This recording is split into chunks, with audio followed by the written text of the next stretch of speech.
আচ্ছা, শেষ সময় বা এন্ড টাইমস নিয়ে ইসলামী বর্ণনাটা ঠিক কি বলে? আজ আমরা সেই আশ্চর্য কাহিনীর একদম গভীরে যাব। পৃথিবীর শেষ দিনগুলো কেমন হবে, তারপর পুনরুত্থান এবং সব শেষে চূড়ান্ত বিচার।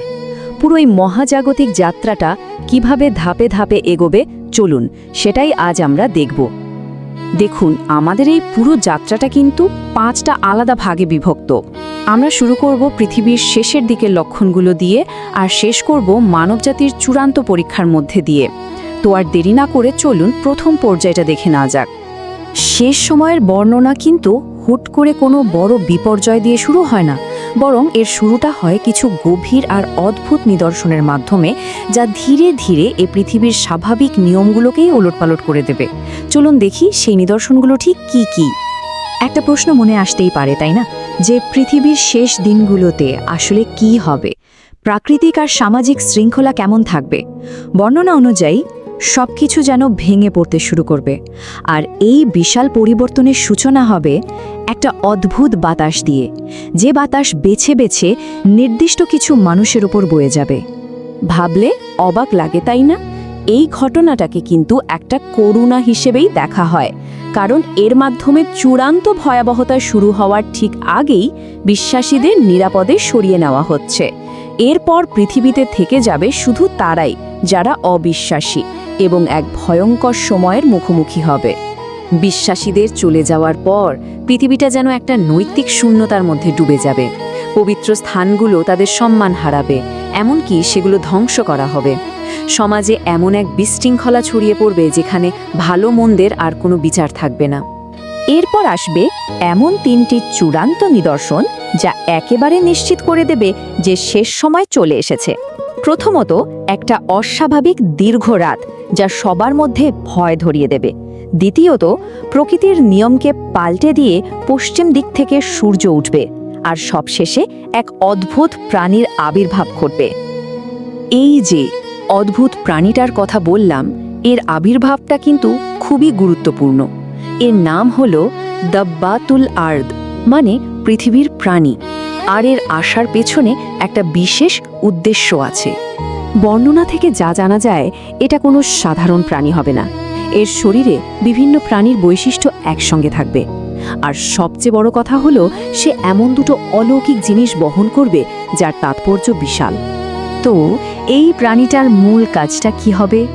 এর প্রধান কাজই হবে মানবজাতিকে চূড়ান্তভাবে 2 ভাগে ভাগ করে দেয়া। মহাপ্রলয় শুরু হওয়ার আগেই এটা প্রত্যেক মানুষের গায়ে বিশ্বাসী বা অবিশ্বাসীর একটা চিহ্ন দিয়ে দেবে।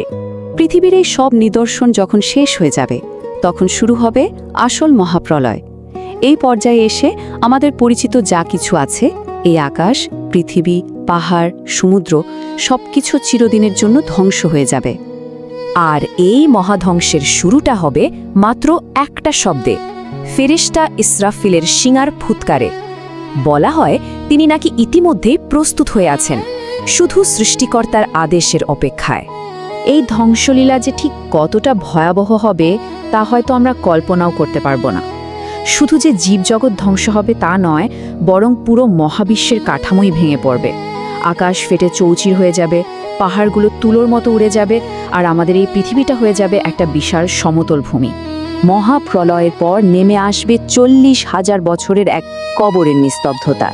এরপর দ্বিতীয়বার শিঙা ফুঁক দেওয়ার শব্দে সেই নীরবতা ভাঙবে, আর শুরু হবে এক নতুন অনন্ত বাস্তবতার, মানে পুনরুত্থান আর সমাবেশের। বর্ণনা অনুযায়ী সমস্ত মানবজাতিকে আবারও জীবন ফিরিয়ে দেওয়া হবে। সবাই তখন তাদের কবর থেকে উঠে আসবে, অনেকটা দিশেহারা পঙ্গপালের মতো, চরম বিভ্রান্তি আর ভয় নিয়ে। হাসর নামে পরিচিত এই বিষয় সমাবেশে সমস্ত সৃষ্টি জগৎ চুপচাপ ভয়ে কাঁপতে থাকবে। আর এই কষ্টকে আরও বাড়িয়ে তোলার জন্য সূর্যকে নিয়ে আসা হবে একদম মাথার কাছে। হাসরের ময়দানে লম্বা সময় অপেক্ষার পর অবশেষে শুরু হবে চূড়ান্ত বিচার। এটা হলো সেই মুহূর্ত যেখানে দুনিয়ার জীবনের প্রত্যেকটা কাজের চুলচেরা হিসাব নেওয়া হবে, প্রত্যেকটা কথার ওজন মাপা হবে। তখন প্রত্যেকের হাতে তুলে দেয়া হবে তাদের আমলনামা বা কর্মের খাতা। আর এই খাতাটা কোন হাতে দেওয়া হচ্ছে সেটার উপরই নির্ভর করবে একজনের অনন্তকালের আনন্দ নাকি সীমাহীন হতাশা। বর্ণনা থেকে আরও জানা যায় কোনো মানুষ এক চুলও সামনে এগোতে পারবে না যতক্ষণ না এই 5টা নির্দিষ্ট প্রশ্নের উত্তর সে দিতে পারছে।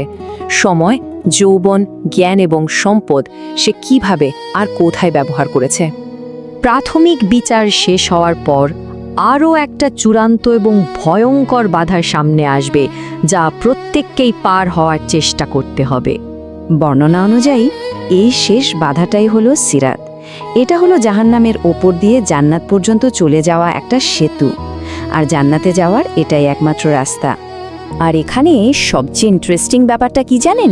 সেতুটা কিন্তু সবার জন্য একই থাকবে, কিন্তু প্রত্যেকটা মানুষ তার দুনিয়ার জীবনের কাজকর্ম অনুযায়ী এটাকে একদম অন্যভাবে দেখবে, অন্যভাবে অনুভব করবে। কারোর জন্য হয়তো চওড়া রাস্তা, আবার কারোর জন্য খুঁড়ির চেয়েও ধারালো পথ। এই গতি দেখেই আসলে বোঝা যায় যে একজনের কর্ম আর তার যাত্রার মধ্যে কতটা সরাসরি সম্পর্ক রয়েছে। জীবন যার যত সৎ আর ভালো কাজে কেটেছে, তার জন্য এই সেতু পার হওয়াটা হবে ততটাই সহজ আর দ্রুত। এই শেষ পারাপারটা যেন এক বিশাল মহাজাগতিক নাটকীয় মুহূর্ত, যেখানে কেউ কেউ চোখের পলকে নিরাপদে পেরিয়ে যাবে, আবার কেউ কেউ পা পিছলে নিচের অতল গহ্বরে পড়ে যাবে। শেষ পর্যন্ত এই পুরো কাহিনীর বিস্তারিত বর্ণনা আমাদের একটা মূল কথাই মনে করিয়ে দেয়। আমাদের প্রত্যেকটা কাজ, তা যতই ছোট হোক না কেন, সবকিছুই রেকর্ড করা হচ্ছে এবং এর একটা অনন্তকালীন পরিণতি আছে। Thanks for watching. Subscribe to STB Islamic Journey and stay connected with Islamic knowledge.